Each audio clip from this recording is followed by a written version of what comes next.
Okay, so we just got back from the hands-on event session actually of the Galaxy S23 series, and I'm going to summarize all of the new things that are packed into the new phones in this video. I will split this video into two segments as well, as timestamp below here, because Samsung also launched 4 new laptops.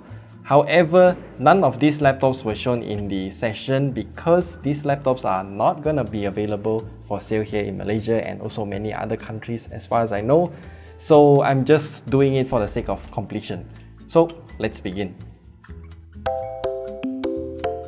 The Galaxy S23 comes in a total of 3 different variants. So we have the usual base variant S23 and then the Plus and also the Ultra variant. All 3 variants will also come with the exact same base colors, so we got 4 of them here: Phantom Black, Lavender, Green and also Cream. They all look a bit muted, but I do like all of the colors this year, especially the cream color, because I don't know how to describe it. It's not exactly white or beige, it's more like slightly yellow. There will also be colors that are exclusively available only on Samsung.com, but they saved the surprise and they say they will review it later instead. From what I've been told, there will be 2 more exclusive colors for both the Galaxy S23 and also the Plus, whereby the Ultra has 4 exclusive colors. Samsung also has this new logo. Yes, Snapdragon 8 Gen 2 for Galaxy. That means all 3 variants are using the new Snapdragon 8 Gen 2 chipsets across all regions, so goodbye to Exynos, and I guess all hail to the Snapdragon monopoly. All of them are also manufactured by TSMC as far as I know. As for the differences why they have a Galaxy branding in that logo there, I cannot confirm. The briefing also mentioned a larger cooling system for the phones, but they did not mention for which phone in particular, or all 3 phones have the same upgrade. We know that the new cooling pad, presumably the vapor chamber, is now 2.7 times bigger than the previous generation. So this should mean better performance overall, and it probably will not throttle as much, if not ever, hence maintaining high level of performance for a longer period of time. I also want to quickly highlight that all 3 variants will be getting 5 years of security patches and 4 generations of Android OS upgrades, just like the generations before it. In terms of design, they have all changed actually. Both the base version S23 and the S23 Plus are now using the Ultra's camera cutout, whereby each camera is a protruding circle, and honestly, it actually makes those phones look a lot sleeker and more elegant, especially the small S23. The S23 Ultra, on the other hand, looks pretty much the same, but it is definitely a bit more squarish compared to the S22 Ultra. You might like this more than the rounded design of the S22 Ultra, but that is what we have now.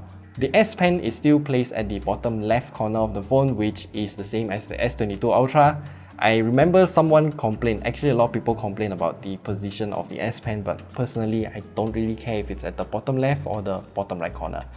Also, they all share the same screen specs, so they are all having 120Hz max refresh rate and the maximum peak brightness, not the average brightness, of 1750 nits. I'm not sure what's the resolution of each variant, but from what I know, it should be following last year's resolution as well. So both the S23 and the S23 Plus will be using 1080p, whereby the Ultra is using 1440p. And the sizes are also the same, so 6.1 inch for the small one, 6.6 inch for the Plus, and 6.8 inch for the Ultra. And especially for the screen, since it is boxier than last year's S22 Ultra, the screen's curvature is lessened to the point that it's nearly flat. All of these phones are also covered by the latest Corning Gorilla Glass Victus 2, and the S23 series are the first in the market to use this glass. Samsung also talked about 2 more notable features. The first one is the new Advanced Vision Booster, which has 3 levels to automatically adjust the color tone of the screen and also the contrast according to the environment's lighting, so that it is more comfortable for you to look at the screen. And then another feature is called Enhanced Comfort, which makes the screen more comfortable for you to read in the dark. Quack quack. But back to the brightness of the phone. I'm really curious what's the average brightness that we can get out of this phone, because remember, the S22 series, the Galaxy Z Fold 4 and Z Flip 4 already managed to achieve a maximum average brightness of 750 nits average. That is already the brightest display on a smartphone that we have tested so far. Now seeing Samsung upgrading that brightness to 1750 peak brightness, I think we can get like about 1000 nits average. If it's 1000 nits, then yeah, you can use it anywhere, no problems. The battery of all the phones except for the Ultra has also been increased by 200 mAh, so it's a slight bump. So I'm still worried about the S23's 3900 mAh battery. I think it would suffice for a day's use if we are thrifty with the usage. The charging speed remains the same as the last generation, so the S23 remains at 25 watts maximum, whereby the Plus and Ultra is at 45 watts. And then the cameras. Now both the S23 base version and the Plus has the exact same cameras as the S22 counterparts. Same sensor, same lens, same everything. But what we do know is that they are using a new ISP because Snapdragon 8 Gen 2, and the software has also improved, hence it will result in a much better picture quality. That's what they claim, but we'll test that out when we get our hands on it. But for all three phones, they now actually share a brand new selfie camera sensor, so it's all 12 megapixels, and all of these phones can also capture selfie videos at 4K 60 FPS, which I think a lot of people will appreciate.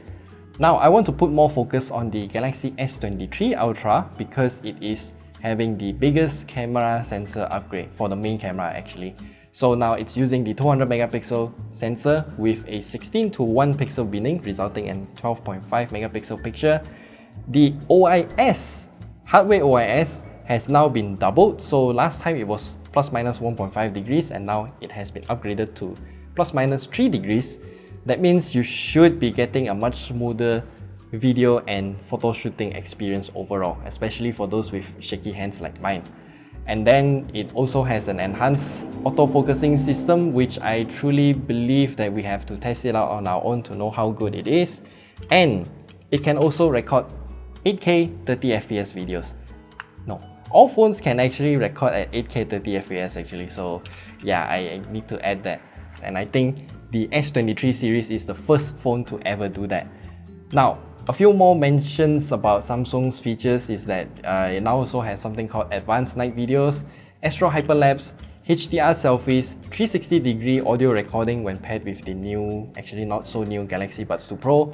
That is something that is possible thanks to an update like about 2 weeks ago. I've actually tried it out. It's quite good. Then Expert RAW makes a return once more, and Samsung already added support for the S23 Ultra with 50 megapixel mode. I mean, I'm actually very interested because we can finally take beautiful 50 megapixel RAW format pictures with just the phone alone.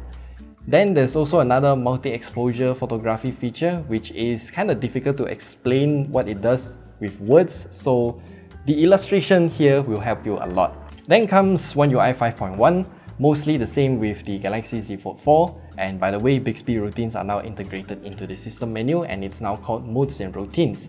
I absolutely love this feature and I've been using it since I used the Galaxy Z Fold 3 actually. Then the home widgets also got an upgrade, so now you can stack your widgets in the same position and then you can scroll left and right to change between the widgets, which is really nice. And then you can also record a video and put it as your lock screen wallpaper, which is if you can capture some beautiful shots, then might as well use it, right? Then security and privacy dashboard, that is something that Samsung added and you can see what's going on with your phone via that single menu. Good Lock is also now available in many more countries, so you can personalize the phone even further. And it is also available in Malaysia now, which is good. The S Pen, I think, is more or less the same as last year because they never mentioned anything new about the S Pen at all. And the only new feature that they mentioned is that you can write on the screen's search bar and it will directly be converted to text, so you don't have to write on the keyboard instead.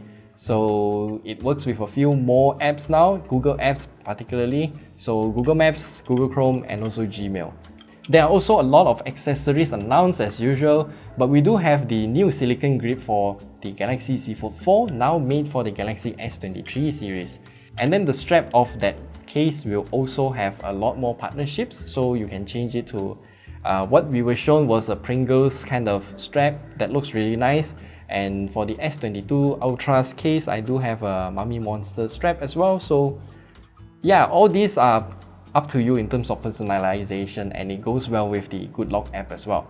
And then there's one new case that really caught my attention, which is the, I don't know what's this called. It's a new case with a carabiner thing that lets us hook our fingers through to hold the phone properly, which is something that I like. And the carabiner can also be rotated and make it become a kickstand for the phone as well. But that's not all. There is also a rugged case for the S23 Ultra. Yes, a rugged case, and it adds a lot of bulk to the phone, and it has a much more rugged carabiner behind the phone, and the whole idea is identical. We can hook our fingers in, rotate it 90 degrees and use it as a kickstand as well. Or for what I've tried, I actually swapped both of the carabiners between the two cases. It does work, but I really don't advise you to do so. I nearly broke the case. Now, I don't know the price of the Galaxy S23 series yet, and I'm also not sure if Samsung Malaysia will bring in the 128GB version of the Galaxy S23 base version, but going by all the clues and leaks that I've gathered, the price should be increased, but I'm not sure by how much. Minimum by 200 ringgit, maybe more, I don't know. From the leaks that I've seen, the S23 base version increased by a lot. Hopefully that's not true, but we'll leave it for the official pricing so that we can update you on that instead. Now, I'm sure that many people will complain about the RAM instead, because the starting RAM is at 8GB, and I think you guys need to chill. 8GB is plentiful, and you should watch our video at the top right corner there where we talk about your smartphone's RAM and how your usage is. You can actually track your own usage as well, so I highly recommend you to watch that video. And I cannot emphasize this enough, unused RAM is wasted RAM. And now comes the laptops. I'll just make this quick and simple. There are a total of 4 new laptops: the Galaxy Book 3 Pro 14, Galaxy Book 3 Pro 16, and then the Galaxy Book 3 Pro 360, and also the Galaxy Book 3 Ultra. These laptops are, well, the specs are as shown on the screen here, and I have to say, I have no idea what kind of wattage is the Nvidia GPU using, because I forgot it's 4060 or 4050, and these kind of specs are matching of a rather decent gaming laptop. And looking at the thinness of all of these 4 laptops, I don't know if it is able to cool it down. One thing to keep note is that some of them are using 45 watts CPUs, which are actually the H series of Intel's Core i7 or Core i9s. And then for the 28 watts, they're using the P series of the mobile chips. So it's either Core i5 1260, 1245, I don't remember the code names, but P series is all maximum 28 watts, and they are actually quite good in terms of performance as well. You can play some rather lightweight games or play some higher end games but at lower graphical settings. Quite competent. And I'm pretty sure that all of these laptops are gonna be expensive, but I don't care because they're not coming into Malaysia anyway. So that's it. That's everything the Samsung Unpacked event has to offer this time. We'll get our hands on the S23 series soon, I hope. So yeah, do subscribe and we'll have our review out for you as soon as possible, alongside with a gaming test. Yay, goodbye.